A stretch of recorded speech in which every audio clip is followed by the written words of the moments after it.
So we are with Bantamweight. Is it Bantamweight prospect? Victor Valenzuela. Tell me, Vic. You know, you were fighting at 122. You fought at 26. 30. You fought at 30. Now you feel you found your way at 118. Tell me about the transition to that weight. Hands down, they're bigger. 130, 126 pounders. They're bigger, more stronger. At 118, they're shorter and not that much strong. Like I feel much stronger at where I'm at now. Like you said, it took us a long time to get there, but we found it. You know, the last time y'all probably see me, the fight was in New York, Ballroom Hall against Raul Lopez. It didn't turn out the way we planned, but you know, now we're trying to either September 10th or September 15th, either in AC or New York. You know, that fight was a very entertaining fight, particularly for tri-state area fans who know boxing, who know Raul Lopez, who know you. Tell me, do you derive any satisfaction knowing that each time out you fight, it's always either the fight of the night or one of the best fights of the night? Oh yeah, hands down, that night was the fight of the night. Everybody got knocked out that night, except me. I was the opponent coming in. And hands down, Raul was tough. He was good, had a good right hand. But you know, I thought he faded as the fight got. And, you know, I thought we pulled it off. But like you said, being in New York, we had to just dig a little deeper. So tell me about you know, your next fight. You know, you say you don't have a date. You're trying to get back in September, is it? Yes. So tell me about it. You know, what's different about you now? Definitely everything. I've been running more. I've been weightlifting, and hands down, I've been more dedicated towards my career. You know, I thought me losing 3 in a row, it was the end of the road. A lot of people thought I should quit. A lot of people thought that boxing was no good for me. But you know, as my trainer, Mickey Red, as my manager, Sal, you know, they believe in me still, and I definitely feel like this fight is going to show. We're going to be very explosive.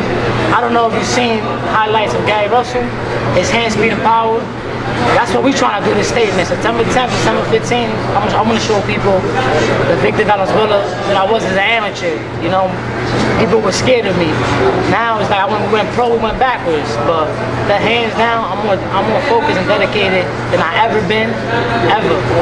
So you had like something like 300 amateur fights, right? Yes. I mean, tell me about like how did you get yourself up to train for 300 amateur fights and go out there and fight? Tell me about that. I mean, honestly, I had a crazy trainer, which is George Martinez. We fought Monday, Wednesdays, and Fridays every week. That's how we build up to 320 fights. And you know, we traveled to 42 states and 6 overseas. You know, so the experience, it came through because of my trainer George. Hands down, you know, Monday, Wednesday, and Friday, we used to fight. You know, and nobody knew how I did it. I used to be banged up, but still, it was just, you know, and this sport is mental. You know, it's 60% mental, 40% physical. You know, a lot of people don't believe in that, but it is. You know, when you get knocked out, it's hard to get back in there and not have that in your mind again of getting knocked out. You know, I've been knocked out cold brutally. You know, everybody thought it was gonna be hard for us to bounce back. I got knocked out in December. I was back in the ring in April.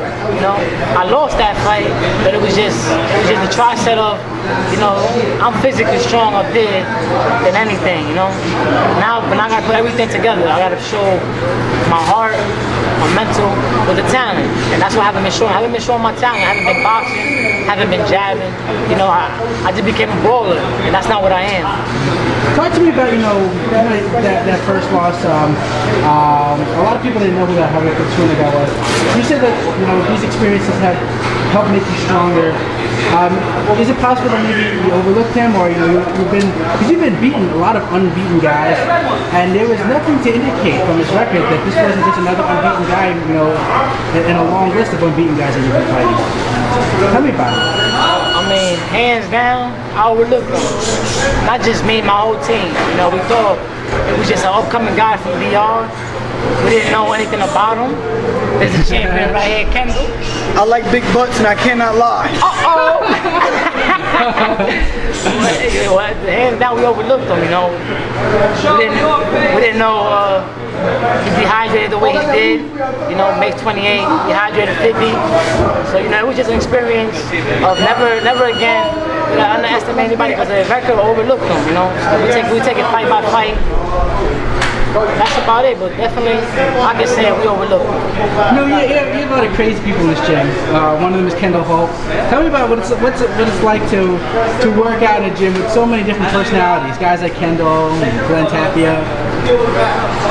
I mean, it's definitely good, especially being training hard at a world champ, knowing that he came just like me actually. He got the same story.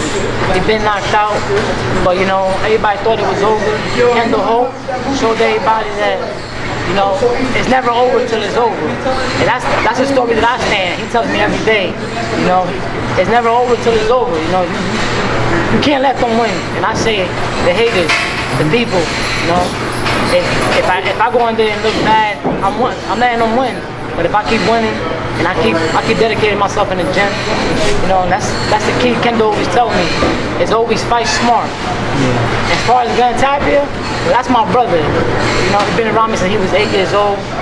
I mean, he's explosive, and he's just in this gym. I can say, you know, it's a family more than anything. And that's what keeps me going. We're a family more than anything, and they definitely got my back, whether I lose or win. You know, they're always 100% behind me, and I appreciate both of them because of that. Tell me what you think about the upcoming fight. You know, you have Floyd Mayweather versus Victor Ortiz. A lot of people are saying that maybe Ortiz's youth may be a factor in that fight. What do you think about that fight? Honestly, I think Victor Ortiz definitely has a chance of being Mayweather because of his age, which is 24, and because Mayweather, if you know Mayweather back in the day, he has trouble with lefties, you know, which Ortiz is a great lefty. There's a power puncher, you know. We seen Mayweather get tested with Sugar Shane. Everybody know that was a fixed fight. I say it was a fixed fight, so we never seen him got tested in the waters with a possible power puncher. Now, as far as Ortiz, well, 41 has tried, 41 has failed. So it's an outcome of I'm showing everybody, the doubters, the way that I said Kendall and myself do, you know. But Mayweather is a test. You have to beat him, you know, and you have to have an execution plan to beat him. Because hands down, I can say I lost $500 going against that man, and never again would I say I'll go again. Because, you know, like Kendall said over and over, it's smart, and that man Mayweather is a smart man. He knows how to break. He'll give you 6 rounds, and after that, the 7th and 12th is his, hands down. If you're a Mayweather fan, that's what you know. No matter who he fought, he has not failed to get the win.